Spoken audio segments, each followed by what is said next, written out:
Sa ngayon po sir, itong mga diskaya na nagsabi na hindi makikipagtulungan sa ICI, gano'n din po ito sa Opo. inyo. So ngayon ano po ang effect nito sa mga inyo pong inihahandang kaso laban sa mag-asawang ito?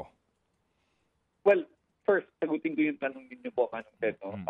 Is it the same effect dahil sa hindi na sila, nagsabi sila na hindi na sila mag-cooperate sa ICI, ganun din po sa Department of Justice.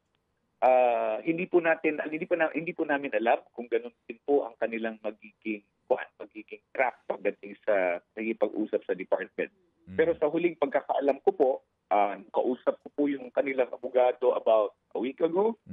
Ang sabi po sa amin kami po ay maglalabas na ng kanilang maglalabas na daw po sila ng salaysay where they will tell all.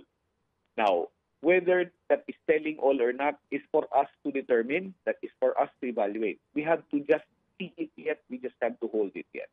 Now, kung dumating po tayo dun sa punto na sila po ay sasabihin nila, katulad ng sa ICI, hindi na rin kami magko-cooperate sa inyo kung hindi nyo kami bibigyan ng immunity. Ang sasabihin ko lang po, Manong Ted, ay simple. Hindi po sila in a position to make any demands at this time. Marami pong mga kaso na maaaring tumayo, no?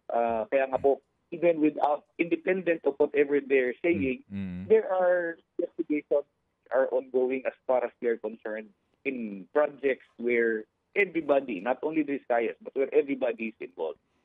So, akin hindi po pwedeng gamitin pananakot o kondisyon na kung hindi nyo kami bibigyan ng immunity, ay hindi ho kami magsasalita. Baliktad ho. Bago kayo bigyan ng immunity, titingnan ho muna kung kayo ba ay karapat-dapat sa testigo. At siyempre, merong ilang mga conditions yan na maaaring i-impose sa inyong agreement with the Witness Protection Program. Pero I don't think na it will stop the department or the NBI from conducting its investigation just because they are not cooperating anymore. Mga kapatid, brothers and sisters, saan ka pa? Dito na tayo sa totoo.